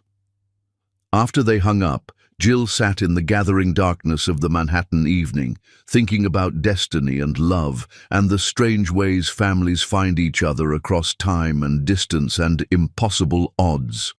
Her parents had loved each other enough to create her, had spent 22 years apart, but never stopped caring, had found each other again against all possibility. Now it was up to her to make sure they didn't waste this miraculous second chance. Jill opened her laptop and began booking the most important flight of her life, not just to Ghana, but toward the family she'd dreamed of her entire life and the future that was finally within reach. Chapter 9. 3 Hearts Converging. The sound of a taxi door slamming cut through the humid afternoon air like a gunshot, freezing Larry mid-sentence as he read aloud to Nicole from a book of Ghanaian poetry. They'd spent the morning in comfortable companionship, Larry helping Nicole organize medical supplies for her village rounds, Nicole teaching him phrases in Twi that made him laugh when he mangled the pronunciation. For the first time in days, Nicole had seemed relaxed, her guard lowered enough to let glimpses of their old connection shine through. Now, hearing footsteps on the gravel path leading to her house, Nicole's entire body went rigid. "Who could that be?" she asked, wheeling closer to the window. "I'm not expecting any patients today." Larry followed her gaze and felt his heart stop. Walking up the path with determined strides, travel wrinkled but radiating purpose, was Jill. "Oh my God," Nicole breathed. "Jill! What is she doing here?" Before Larry could answer, Jill's voice rang out clear and strong. "Mama! I know you're in there, and I know he's with you." The front door was already open to catch the afternoon breeze, so Jill simply walked in, her eyes immediately finding her mother and father sitting frozen like teenagers, caught kissing on the front porch. For a moment, nobody spoke. Jill took in the domestic scene. Larry in a simple white shirt with sleeves rolled up, Nicole in a colorful dress with her hair braided in traditional patterns, a book of poetry between them, and an intimacy in their positioning that spoke of walls carefully lowered. "Well," Jill said finally, setting down her travel bag, "this is cozy." "Jill, sweetheart, what are you doing here?" Nicole's voice was a mixture of joy and panic. "You should be in New York working." "I quit." "You what?" "I quit my job, got on a plane, and came to Ghana to talk sense into my parents." Jill moved further into the room, her eyes moving between Larry and Nicole with an expression that brooked no argument. "Because apparently you both need someone to point out the obvious." Larry stood slowly, unsure whether he should embrace his daughter or prepare for battle. "Jill, I told you on the phone that you didn't need to come, and I told you that I was coming anyway." Jill's voice was firm but not unkind. "Dad? And yes, I'm calling you Dad now, so get used to it. You've been here for a week. What exactly have you accomplished?" Larry glanced at Nicole, who was staring at their daughter with a mixture of pride and terror. "We've been talking, getting reacquainted. These things take time." "Time?" Jill's voice rose. "You've both had 22 years. How much more time do you need?" "Jill, you don't understand," Nicole interjected. "This is complicated. There are things you don't know, circumstances that make this situation difficult." "You mean the wheelchair?" Jill's bluntness cut through the careful diplomacy like a blade. "Mama, do you really think I've lived with you for 22 years and not noticed that you use a wheelchair? Do you think that changes how much I love you or how much I respect you?" Nicole flinched as if she'd been slapped. "That's different. You're my daughter. And he's the man who loves you." Jill gestured toward Larry, her patience finally snapping. "The man who flew across an ocean to find you, who's been bringing you flowers and fruit like some lovesick teenager, who looks at you like you hung the moon and stars." "Jill, please," Larry started. "No, I'm not done." Jill whirled to face him, her eyes blazing with righteous fury. "And you. You claim to love my mother, but you're tiptoeing around her like she's made of glass. She's not fragile, Dad. She's the strongest woman either of us will ever meet. She raised me alone, built a life from nothing, helps half the village with their medical problems, and somehow finds time to worry about everyone except herself." Larry and Nicole stared at their daughter, stunned by the force of her anger and the accuracy of her observations. "You want to know what I see when I look at you two?" Jill continued, her voice breaking with emotion. "I see two people who've spent 22 years loving each other from a distance, who've been given a miracle second chance, and who are about to throw it away because you're both too scared to be vulnerable." "You don't understand," Nicole began. "I understand perfectly." Jill's tears came now, years of watching her mother's quiet sadness finally spilling over. "I understand that you've been half a person my entire life, Mama. I understand that you cry sometimes when you think I'm asleep, that you keep his picture hidden in your medical books, that you've never even looked at another man because your heart was somewhere else." Nicole's face went pale. "Jill, and I understand that you—" Jill turned to Larry, her voice soft with sympathy now. "You built an empire, but never had anyone to share it with. You married someone else but called out Mama's name in your sleep. You've been successful at everything except the one thing that actually matters." The room fell silent, except for the sound of Jill's ragged breathing and the distant call of birds in the afternoon heat. Finally, Larry spoke. "What do you want us to do, Jill?" "I want you to stop being afraid. I want you to remember that love isn't about perfect circumstances or ideal timing or meeting some impossible standard of worthiness." Jill looked between her parents, her voice gentling. "I want you to remember that you created me together, that your love was real enough and strong enough to make something beautiful, and that nothing that's happened since has changed that." Nicole was crying openly now, tears streaming down her face. "Jill, you don't know what you're asking. I'm asking you to let yourself be happy." Jill knelt beside her mother's wheelchair, taking Nicole's hands in hers. "Mama, you've spent my entire life telling me I was worthy of love, that I deserved all the good things the world had to offer. Did you think I wouldn't want the same for you? It's not that simple." "It is that simple." Jill's voice was fierce with love. "You love him. He loves you. Everything else is just fear talking." Larry moved closer, drawn by the raw emotion crackling between mother and daughter. "Nicole, she's right. We've lost 22 years to circumstances beyond our control. Are we going to lose whatever time we have left to pride?"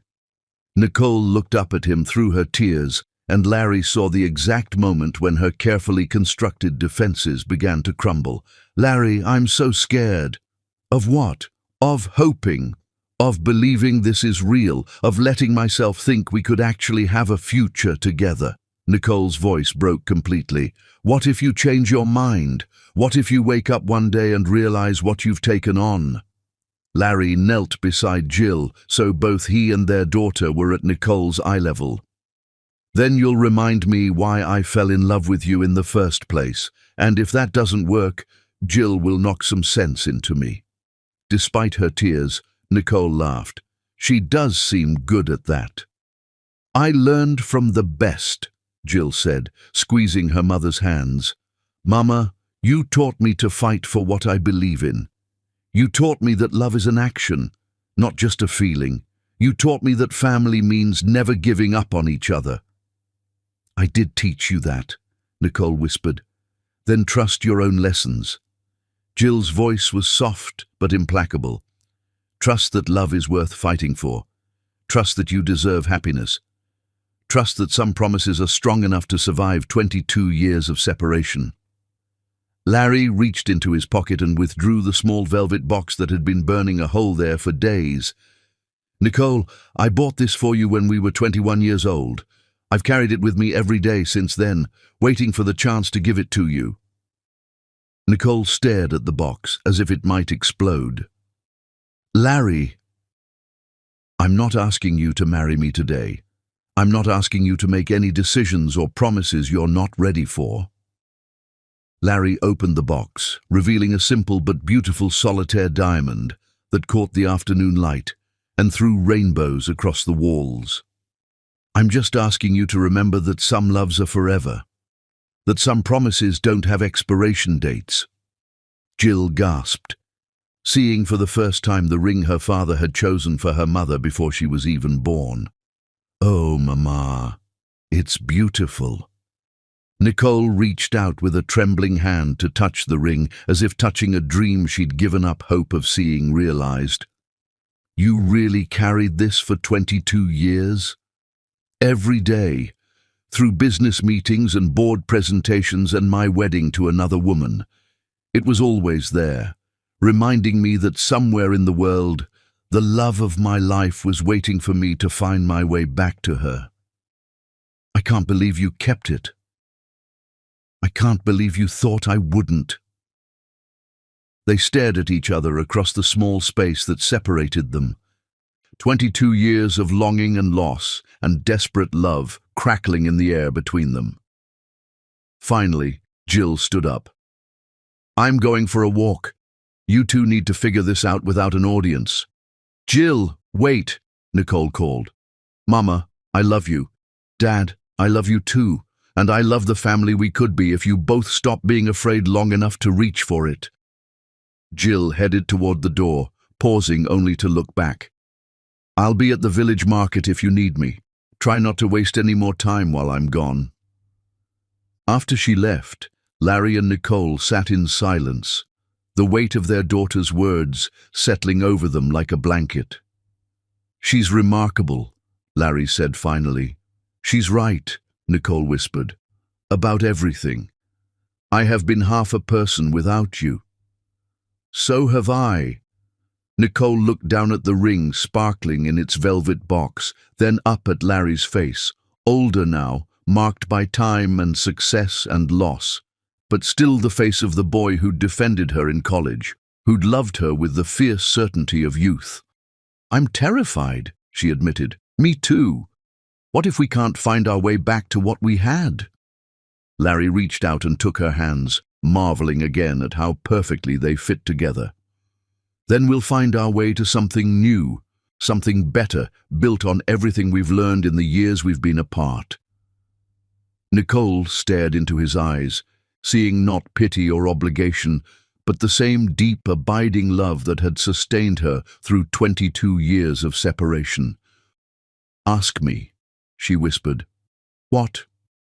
Ask me the question that goes with that ring. Larry's heart began to pound. He slipped from his chair to kneel properly beside her wheelchair, taking the ring from its box with hands that shook with emotion. Nicole Kelly, he said, his voice rough with 22 years of longing, will you marry me? Will you let me spend whatever time we have left proving that some loves really are forever? Nicole looked down at him. This man who'd crossed an ocean to find her, who'd seen her at her most vulnerable and called her beautiful, who'd waited 22 years for the chance to ask this question. Yes, she whispered, and then louder, stronger. Yes, Larry Bryn, I'll marry you. As he slipped the ring onto her finger, a perfect fit, as if it had always belonged there, Nicole felt the last of her walls crumble. Whatever came next, whatever challenges they would face them together. For the first time in 22 years, Nicole Kelly was no longer afraid to hope. Chapter 10.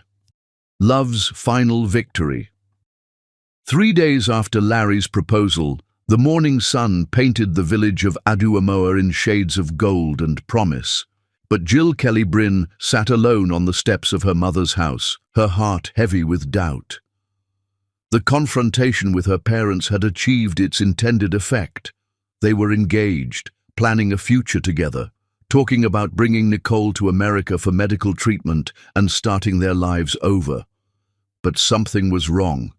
Jill could see it in the careful way they moved around each other, in the pauses between their words, in the shadows that still lingered in her mother's eyes. Nicole was going through the motions of happiness, but she wasn't truly free. Not yet. Jill had spent the past 3 days watching her parents rediscover each other, Larry reading to Nicole in the afternoons, Nicole teaching him to cook traditional Ghanaian dishes, both of them handling each other like precious, fragile things that might break if held too tightly. It was beautiful and heartbreaking and completely wrong. Can't sleep. Larry's voice startled her from her brooding. He emerged from the house carrying 2 cups of coffee, settling beside her on the steps. Too much thinking, Jill admitted, accepting the coffee gratefully. Dad, can I ask you something? Anything. Do you think Mama is truly happy? Or is she just going along with this because she thinks it's what I want? Larry was quiet for a long moment, considering the question with the same careful attention he'd once brought to million-dollar deals. "I think your mother is terrified," he said finally. "I think she spent so many years believing she wasn't worthy of love that she can't quite accept it's real." "And what are you going to do about that?" "I was hoping you might have some ideas." Jill smiled despite her worry. "Actually, I do. But it's going to require you to be braver than you've ever been in your life." "I'm listening." Inside the house, Nicole lay awake in her narrow bed, staring at the engagement ring that caught starlight from her small window. 3 days of wearing it, and she still couldn't quite believe it was real. Larry Bryn wanted to marry her. The boy she'd loved in college, the man who'd built an empire, wanted to spend his life with a disabled woman in a Ghanaian village. It felt too much like a fairy tale to be true. The rational part of her mind whispered all the reasons this couldn't work. The cultural differences, the practical challenges of her disability, the vast gap between his wealth and her poverty. Larry said none of that mattered, but how could it not? How could love be enough to bridge such enormous chasms? A soft knock on her bedroom door interrupted her spiraling thoughts. "Mama." Jill's voice was gentle. "Are you awake?" "Come in, sweetheart." Jill entered and settled on the edge of Nicole's bed, her expression serious in the dim light. "We need to talk." "About what?" "About the fact that you're planning to marry Dad, but you don't actually believe he loves you." Nicole's breath caught. "Jill, that's not—" "It is true, and we both know it." Jill's voice was kind but implacable. "Mama, you raised me to see through people's pretenses. Did you think I wouldn't notice when you were pretending to yourself?" Nicole sat up slowly, her daughter's perception cutting through her careful defenses like a knife. "I want to believe it, I do. But Jill, I'm so afraid of being a burden to him." "Then let him prove you're not." "What do you mean?" Jill smiled, the expression mysterious and determined. "I mean, tomorrow is market day in the village. The whole community will be there. Vendors, families, children playing. It's chaotic and loud and completely overwhelming for someone who's not used to rural Ghana." So Dad is going to push your wheelchair through the market, help you with your community health rounds, and show the entire village that he's proud to be with you. No hiding behind closed doors, no careful privacy. He's going to love you publicly, in front of everyone, and prove that his feelings aren't conditional on convenience. Nicole felt panic flutter in her chest. "Jill, I don't think—" "Mama, you've spent 22 years hiding from the possibility of love because you were afraid of being rejected. Tomorrow, you're going to find out once and for all whether that fear is justified." The next morning dawned bright and clear. Perfect weather for the weekly market that transformed Aduamoa's central square into a riot of color and activity. Nicole sat in her wheelchair outside her house, dressed in her finest kente cloth dress, watching Larry emerge from the guest house where he'd been staying. He wore khaki pants and a white shirt, simple clothes that somehow made him look younger, more like the college boy she'd fallen in love with. When he saw her, his face lit up with a smile that made her heart skip. "Ready for our first official date in 22 years?" he asked, moving to stand behind her wheelchair. "Larry, are you sure about this? The market can be intense, and everyone will stare." "Let them stare." Larry's hands were warm and steady on the handles of her chair. "I want the whole world to see how lucky I am." They made their way to the market slowly, Nicole pointing out landmarks and introducing Larry to neighbors who greeted them with curious smiles and respectful nods. Word of the American who'd come looking for Nicole had spread through the village with the efficiency of a small community where everyone knew everyone else's business. The market was indeed overwhelming. Dozens of vendors selling everything from fresh vegetables to hand-woven fabrics, children darting between stalls, the constant hum of haggling and conversation in multiple languages.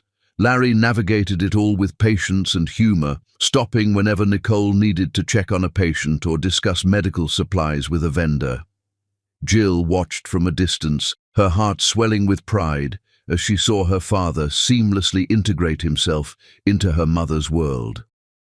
He didn't flinch when elderly women touched his arms and spoke to him in rapid twi. He didn't complain when children surrounded them, demanding to know if he was really Nicole's boyfriend. He simply smiled and let Nicole translate, his hand never leaving her shoulder. At the fabric vendor's stall, Nicole paused to examine a bolt of beautiful blue cloth. "This would make a lovely dress," she murmured, running her fingers over the smooth cotton. "For our wedding?" Larry asked casually. The vendor, an elderly woman named Akosua, who'd known Nicole since childhood, gasped and began speaking rapidly in Twi. Within moments, a crowd had gathered, everyone talking at once. "What did you tell them?" Larry asked, laughing at the excited chatter surrounding them. "Nothing." Akosua heard wedding and apparently decided to share the news with the entire market. Before Nicole could protest, she found herself surrounded by well-wishers offering congratulations, advice, and opinions about wedding planning. Larry stood behind her wheelchair, his hands on her shoulders, smiling and nodding as if he understood every word. "Are you overwhelmed?" Nicole asked quietly. "I'm perfect," Larry replied. "Are you embarrassed to be seen with me?" Nicole looked up at him in surprise. "Embarrassed? Larry, why would I be embarrassed?" "You tell me. You're the one who's been worried about what people would think." The simple question stopped Nicole cold. She looked around at the faces surrounding them, friends and neighbors she'd known for years, people who'd watched her struggle and survive and build a life of meaning despite her challenges. Not one of them looked shocked or pitying. They looked happy, proud, as if they'd been waiting for exactly this moment. "They're not staring at my wheelchair," she whispered in realization. "No, they're not. They're looking at a woman they love and respect who's finally found her happiness." For the first time in 22 years, Nicole felt truly beautiful. Not despite her disability, not in spite of her limitations, but simply completely beautiful as exactly who she was. That evening, as the three of them sat on Nicole's small porch, watching the sun set over the village, Larry made an announcement that surprised them both. "I've been thinking about the wedding," he said, "and I've decided we should have it here, in Ghana, in your village." Nicole stared at him. "Here? But Larry, your friends, your business associates, don't need to be there for me to marry the love of my life." Larry's voice was firm. "Nicole, this is your home. These are your people. I want to marry you surrounded by the community that shaped you, that supported you, that will continue to be part of our lives. But the expense, the logistics. I have more money than sense and excellent travel agents. Consider it handled." Jill watched her parents with tears in her eyes, seeing the last barriers between them finally crumble. "When?" she asked. "Next week," Larry said decisively. "I've waited 22 years to marry your mother. I'm not waiting any longer." 5 days later, the village of Aduamoa buzzed with wedding preparations. Larry had indeed used his considerable resources to transform the simple community into something magical. Strings of lights hung between trees, flowers from Accra adorned every surface, and a small army of caterers prepared a feast that blended American and Ghanaian cuisine. But the most beautiful sight was Nicole herself, resplendent in a traditional kente gown that Larry had commissioned specially for her. The blue fabric she'd admired at the market woven through with gold threads that caught the light as she moved. She sat in her wheelchair at the front of the village square, surrounded by friends and family, watching Larry approach in a dashiki that matched her dress. Behind him walked Jill, radiant in her role as maid of honor and daughter, and the bridge between two hearts that had finally found their way back to each other. The ceremony was performed by the village elder, with translations provided for the few American guests Larry had flown in. Evelyn, Raphael, and a handful of close friends who'd watched him search for love for 22 years and wanted to witness him finally find it. When they reached the moment for vows, Larry knelt beside Nicole's wheelchair and took her hands in his. "Nicole Kelly," he said, his voice carrying clearly across the assembled crowd. 22 years ago, you taught me what love really means. Not just the feeling, but the choice, the decision to see someone completely, to accept them entirely, to commit to their happiness above your own. Nicole's tears flowed freely now, happy tears that sparkled in the late afternoon light. "I choose you," Larry continued, "not despite your challenges, but because of your strength. Not in spite of our history, but because of our love. I choose you today, tomorrow, and for every day we have left." When it was Nicole's turn, she looked into Larry's eyes and saw not the successful businessman or the wealthy American, but the boy who'd defended her in college, the man who'd crossed an ocean to find her, the partner who would stand beside her through whatever came next. "Larry Bryn," she said, her voice strong and clear, "you once told me that some loves are forever. Today I understand what you meant. Our love survived separation, silence, and 22 years of impossible odds. It survived because it was never just about us. It was about the family we would create, the daughter who would bring us back together, the future we were meant to build." She paused, looking out at Jill, who was crying openly now. "I choose you," Nicole continued. "I choose us. I choose the love that was strong enough to wait, patient enough to endure, and beautiful enough to bloom again after so many years." As the elder pronounced them husband and wife, Larry leaned down to kiss his bride, gently, reverently, as if sealing a promise that had been 22 years in the making. They both cried for everything lost, and everything still left to hold on to. The celebration lasted until dawn, with drumming and dancing and stories that would be told for generations about the American who came to Ghana for love and the woman who proved that some dreams are worth waiting for. As the sun rose over their new beginning, Larry, Nicole and Jill sat together on the porch of what was now their family home, watching the village wake up around them. "What happens now?" Jill asked. "Now we go to America for your mother's surgery," Larry said. "We get her the best medical care available, and then we figure out the rest as we go." "Together," Nicole added, the word carrying the weight of promise and possibility. "Together," Larry agreed.